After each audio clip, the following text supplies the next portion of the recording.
Ministarstvo poljoprivrede, šumarstva i vodoprivrede raspisalo je treći javni poziv u okviru projekta za konkurentnu poljoprivredu, koji je namenjen agregatorima. Ko su agregatori? Agregator je preduzetnik, privredno društvo ili zemljoradnička zadruga koja otkupljuje poljoprivredne proizvode od primarnih poljoprivrednih proizvođača u svrhu dorade, skladištenja, pripreme, odnosno prerade, kao i daljeg plasmana na tržište, ili proizvodi i prerađuje primarne poljoprivredne proizvode radi daljeg plasmana na tržište.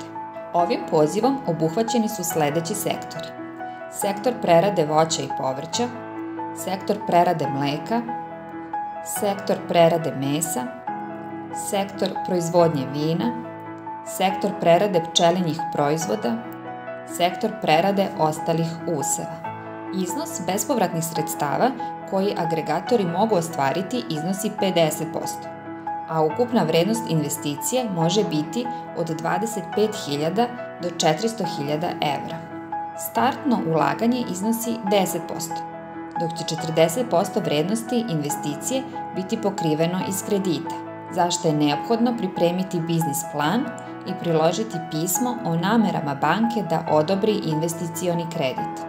Da bi mogao da konkuriše na ovaj javni poziv, podnosilac zahteva mora biti registrovan kod Agencije za privredne registre i da je u aktivnom statusu, da ima manje od 50 zaposlenih, da je godišnji promet manji od 5 miliona evra, da je manje od 25% javnog kapitala u strukturi vlasništva, da je pretežna delatnost prerada poljoprivrednih proizvoda. Takođe, postoje i specifični uslovi koje podnosilac zahteva mora da ispuni u zavisnosti od vrste investicije. Pa tako, za investicije u izgradnju objekata neophodno je da podnosilac zahteva poseduje građevinsku dozvolu ili dokaz o podnetom zahtevu za izdavanje građevinske dozvole nadležnom organu, da ima projekat za građevinsku dozvolu, idejni projekat ili projekat za izvođenje u skladu sa zakonom koji uređuje planiranje i izgradnju sa predmerom i predračunom radova.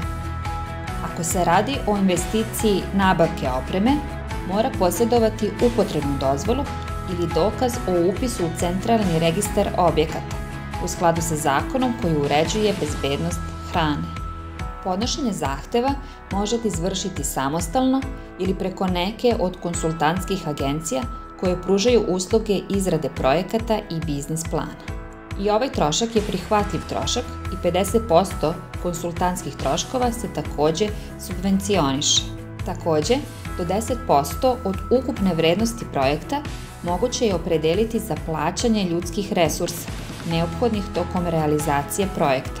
A ako uvodite novi tehnološki proces ili vam je potrebno da dodatno obučite kadrove, i u te svrhe možete opredeliti do 10% vrednosti investicije za potrebe organizovanja treninga i stručno-tehničke podrške. Rok za podnošenje prijava je do 2. februara 2024. godine, a zahtev se podnosi u online formi preko linka koji je ispisan na ekranu i koji se nalazi u opisu ovog videa. Takođe, u opisu videa možete naći i sve ostale detalje u vezi sa ovim javnim pozivom i preuzeti pravilnik i ostalu dokumentaciju i uputstvo.